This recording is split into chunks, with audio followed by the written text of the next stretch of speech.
میرے عزیزوں، میں یہاں تک کہ معاملہ کیوں عرض کر رہا ہوں، مجھے لمبی تاریخ عرض کرنی ہے۔ حضور صلی اللہ علیہ وسلم کی وفات کے بعد اب جو معاملات آئے وہ یہی کہ آپ صلی اللہ تعالیٰ علیہ وسلم کی اس تخت کو، اس مصلح کو اب کون سنبھالے گا؟ مصلح سے مراد صرف مسجد میں نماز پڑھانا نہیں ہے، بلکہ پوری امت کی امامت کرنی ہے، ان کی دیکھ بھال بھی کرنی ہے، ان کے بچوں کو بھی، ان کی عورتوں کو بھی، رعایا کو بھی، وزیر و سپاہیوں کو بھی، جنگوں کے معاملات بھی، تجارت کے معاملات بھی، غرض یہ کہ ہر معاملے میں امامت کرنی ہے۔ تو ظاہر سی بات ہے، کون ہے جو اس رسول کریم صلی اللہ تعالیٰ علیہ وسلم کے سجادے کو سنبھالے گا؟ اب اسی اسنا میں میٹنگیں ہوئیں صحابہ اکرام رضوان اللہ تعالیٰ علیہ مجمعین کی۔ میں بہت ڈیپ میں آپ کو نہیں لے جانا چاہتا، اس لیے کہ مسلمان کو اتنے ڈیپ میں جانے کی ضرورت ہی نہیں، کیونکہ شیطان ورغلاتا ہے۔ کیا کیا ہوا تھا یہ باتیں شیعہ بہت بیان کرتے ہیں۔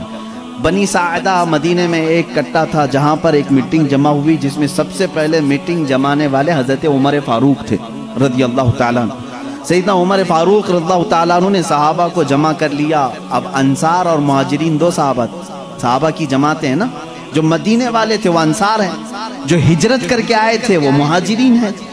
تو مہاجرین صحابہ اس میں سے سب جمع ہوئے، اکثر جو ہجرت کر کے آئے تھے، اور ادھر انصار صحابہ کی الگ میٹنگ ہو رہی تھی۔ حضرت سعد ابن ابی عبادہ رضی اللہ تعالیٰ عنہ، اور اس میں حضرت سعد جو ہے وہ لیڈنگ کر رہے تھے۔ انصار صحابہ کی میٹنگ میں یہ بات ہو رہی تھی کہ مدینہ طیبہ میں حضور صلی اللہ تعالیٰ علیہ وسلم تشریف لائے ہیں، تو لہٰذا آپ کا مصلح، آپ کی خلافت انصار میں سے کوئی سنبھال لے۔ لیکن میرے عزیزوں، ان انصار کی محبت پہ بھی قربان جائے۔ جگہ ان کی ہے، مدینہ ان کا ہے، مسجد نبوی ان کی زمین پر بنی ہے، سارے مہاجرین کو انہوں نے ہی پناہ دی ہے۔ اب ظاہر سی بات ہے ان کا حق تھا، وہ بول سکتے تھے کہ آگے خلافت انصار میں سے ہوئی ہونی چاہیے۔ حضرت عمر فاروق رضی اللہ تعالیٰ عنہ جانتے تھے قریش کا دماغ کیا ہے۔ حضور صلی اللہ علیہ وسلم کا جو خاندان ہے وہ قریش ہے، ان کی ذہنیت کیا ہے، ان کا دماغ کیا ہے، وہ اچھی طرح جانتے تھے۔ سب انصار صحابہ کو انہوں نے جمع کیا اور کہا، آپ کی فضیلت کے ہم قائل ہیں، لیکن ایک بات یاد رکھ لیں، اگر خلافت رسول اللہ صلی اللہ علیہ وسلم کے خاندان کو چھوڑ کر دوسرے خاندان میں چلی جائے تو پھر معاملات درہم برہم ہو سکتے ہیں، اور حضور صلی اللہ علیہ وسلم کی جو اہل بیت ہیں، جو خاندان والے ہیں، کہیں ان کی ناراضگی کا بھی سبب نہ بنے۔ انصار نے جیسی ہی یہ سنا، ساری خلافت سے وہ دستبردار ہو گئے، کہا ہم اس کے ہاتھ پر بیعت کریں گے جو رسول اللہ کے خاندان سے تعلق رکھتا ہے۔ اب اس بات پر اتفاق ہوا تو پوچھا گیا، حضور کے خاندان والے قریش کون کون ہیں؟ سب آئے، سب لوگوں نے جمع ہو کر کے الگ الگ نام لینے ہی تھے، ابھی کسی نے نام لیا نہیں تھا۔ سیدنا عمر فاروق رضی اللہ تعالیٰ عنہ آگے بڑھتے ہیں اور کہتے ہیں، اے لوگو، تمہیں معلوم ہے جب رسول کریم صلی اللہ تعالیٰ علیہ وسلم نے نبوت کا اعلان فرمایا تھا تو سب سے پہلے اسلام لانے والوں میں چند لوگوں کے نام ہیں، ان میں سے پہلا ایک نام سیدنا ابو بکر صدیق کا ہے۔ حضور صلی اللہ علیہ وسلم نے خود فرمایا، بہت سارے لوگوں نے اسلام قبول کیا لیکن سب نے مجھ سے کچھ نہ کچھ سوال کیا، آپ آخری رسول ہیں، کیا علامت ہے؟ آپ سچے نبی ہیں، کیا دلیل ہے؟ لیکن ایک بندہ ایسا ہے جس نے بغیر دلیل پوچھے ایمان لایا، وہ ابو بکر ہے، وہ ابو بکر صدیق رضی اللہ تعالیٰ عنہ ہیں۔ انہوں نے حضور صلی اللہ علیہ وسلم سے کبھی نہیں پوچھا آپ آخری رسول ہیں، کیا ہے آپ کے پاس علامت، بلکہ حضور صلی اللہ علیہ وسلم نے ایک بار صرف ان سے کہا میں اللہ کا نبی ہوں۔ انہوں نے کہا آمنا وصدقنا یا رسول اللہ، ہم ایمان لائے اور آپ کی تصدیق کرتے ہیں اے اللہ کے رسول۔ حضرت عمر نے ان کی فضیلت میں خطبہ دیا۔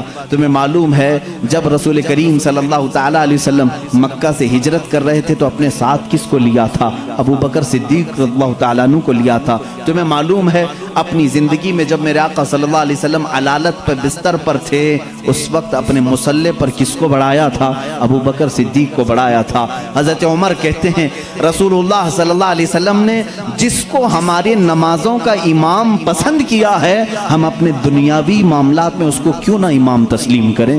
سب سے پہلے میں صدیق اکبر کے ہاتھ پر بیعت کرتا ہوں۔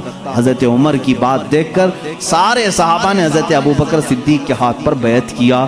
یہاں سے خلافت کا نظام شروع ہوا، یہ خلافت شروع ہوئی۔ سب سے پہلے خلافت کو بھی